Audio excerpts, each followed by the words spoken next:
सरकारी ज़मीनें हैं, कागज़ों में सरकारी ज़मीनें हैं, लेकिन कितनी इमारतें यहाँ पर खड़ी हो गई हैं ये आप देखिए। किसकी मेहरबानी से आखिर ये इमारतें खड़ी हुई, किसने ये ज़मीनें बेची? क्या इस बात की जांच नहीं होनी चाहिए? आरोप महर्षि यूनिवर्सिटी पर लग रहे हैं, उनके प्रशासन पर, उनके मैनेजमेंट पर लग रहे हैं। आंचल मेरे साथ हैं, इसी तरह की एक ज़मीन पर आंचल मौजूद हैं जहां पर इस तरह की कार्रवाई हो रही है। यहां पर भी सरकारी ज़मीन को अपना बताकर बेचा गया, रजिस्ट्रियां की गई, कागज़ों में अब भी सरकारी है। आंचल, बिल्कुल, देखिए ये जमीनें सरकारी है और जिसमें साफ तौर पर स्थानीय लोग ये आरोप लगा रहे हैं कि ओखला के कुछ मुस्लिम्स हैं जिनको ये जमीनें बेची गई हैं। और ये जो जमीन मेरे पीछे लोगों के लिए इकट्ठी की गई थी, लोगों के लिए दी गई थी नोएडा प्राधिकरण के द्वारा महर्षि ग्रुप को, या यूं कह सकते हैं कि संस्थान को। लेकिन महर्षि संस्थान ने इन जमीनों की धज्जियां उड़ा दी है, खोखला किया जा रहा है इन जमीनों को। देखिए फावड़े लगातार चल रहे हैं, रोड साइड ही बिल्कुल प्राइम लोकेशन पे ये जमीनें हैं। सेक्टर 39 जो कि सेंट्रल नोएडा का एक बहुत महत्वपूर्ण हिस्सा है, वहां पर देखिए ईंट सामने रखी हुई है, जमीन की खुदाई चल रही है लगातार। और मेरे चारों तरफ देखिए बड़ी बड़ी गाड़ियां आकर खड़ी इन्हीं बिल्डर्स की हैं जिनको महर्षि ने इन बिल्डर्स की जमीनें बेची है।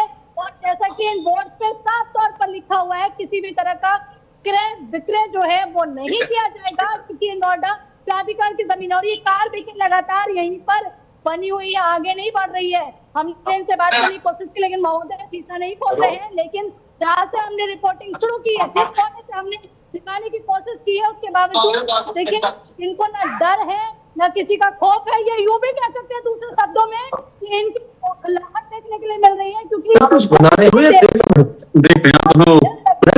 खबर चल रही है वो कर रहा है। आप लगातार वीडियो बना रहे हैं, आप हमारा ना यहाँ कोई है तो नहीं है ना, कोई मतलब अधिकारी नहीं है तो चलेगी मैडम। तो यहाँ का पीछे का जिलाधिकारी जो कार्यालय ये चाहिए अलाउड नहीं है, नहीं अलाउड। तो यहाँ पर कोई कहीं लिखा तो नहीं है ना, यहाँ कहीं पे भी तोड़ा भी गया था, लेकिन उसके बावजूद जो यहाँ के लोग हैं हाँ बस मैं अभी पैसा नहीं दिया गया और पैसा देने के बाद आप बताइए। अली शरर के पास चलते हैं, वहां पर शायद कुछ लोग हैं। अली शरर क्योंकि डीएम ऑफिस में है, वहां पर उन्होंने कुछ लोगों से बात करने की कोशिश की है। अली शरर, क्या चल रहा है? क्या क्या क्या डीएम साहिबा से कोई बात हो पाई? आंचल, मैं आपके पास आऊंगा। अली शरर मेरे साथ।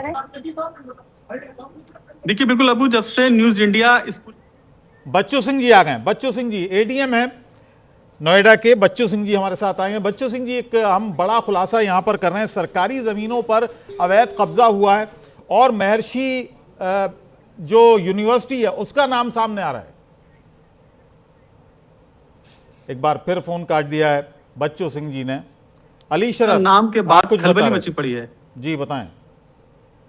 देखिए अबू, बिल्कुल मैं जिलाधिकारी कार्यालय के बाहर ही हूँ। यहाँ पर किसी हाल में भी कैमरा नहीं चलाने दिया जा रहा। वो इसलिए क्योंकि जब से ये खबर उजागर हो रही है, न्यूज इंडिया मुहिम की तौर पर इस खबर को दिखा रहा है, तब से कहीं ना कहीं खलबली मची पड़ी है अधिकारियों में। न्यूज इंडिया को बाकायदा टीवी पर अंदर देखा जा रहा है, लेकिन यहाँ से भगाने की कोशिश की जा रही है कि यहाँ चलिए, यहाँ कैमरा चलाने की अनुमति नहीं है। जब से माहेश्वरी का नाम लिया गया है, यानी कि जब से माहेश्वरी का नाम कैमरे पर लिया गया है, तब से कहीं ना कहीं खलबली मची पड़ी है, क्योंकि पूरा मामला सैकड़ों करोड़ से जुड़ा है।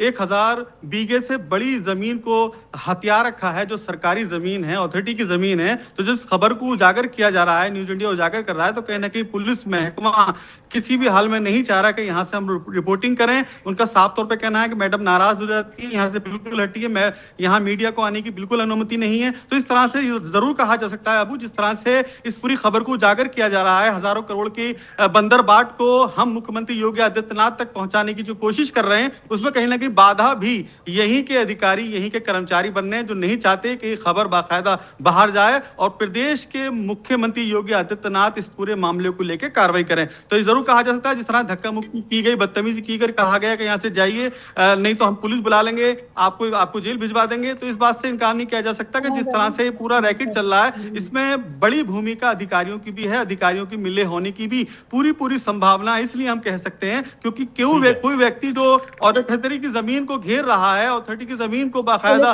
बेच रहा है, फर्जी बैनामे कर रहा है। चलिए मैं आऊंगा अली शरर आपके पास आऊंगा। फिलहाल कनिका के साथ कोई है इस समय, कोई स्थानीय है? कनिका